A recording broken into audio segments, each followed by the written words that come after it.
दत्तवाड मलिकवाड बंधाऱ्याचे काम युद्धपातळीवर मे 2026 अखेर काम पूर्ण होणार. महाराष्ट्र कर्नाटक या दोन राज्यांना जोडणाऱ्या व दत्तवाड घोसरवाड मलिकवाड सदलगा याद्यांवाडी नेज नागराळ वडगोल या परिसरातील शेतीला वरदान ठरणाऱ्या दूधगंगा नदीवरील बंधाऱ्याची अत्यंत दुरावस्था झाली होती. याबाबत लोकप्रतिनिधी शेतकरी ग्रामस्थ व प्रसारमाध्यमांनी सातत्याने आवाज उठविला होता. याची दखल घेऊन गेल्या 2 महिन्यापासून तळापासून पूर्णपणे नवीन बंधारा बांधण्याचे काम सुरू आहे. दत्तवाड मलिकवाड बंधाऱ्यामुळे परिसरातील शेती विशेषतः माळ भागातील जिरायती शेती फुललेली आहे. माळ रानातील तलाव भरले जातात. जिरायती पिके जाऊन बागायती पिके घेण्यात येतात. त्याचबरोबर शेकडो वाहने या बंधाऱ्यावरून जातात. सीमावासियांसाठी वरदान ठरलेला हा बंधारा आहे.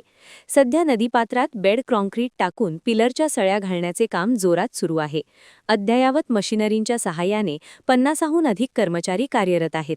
मे महिन्याअखेर काम पूर्ण करण्यात येणार आहे.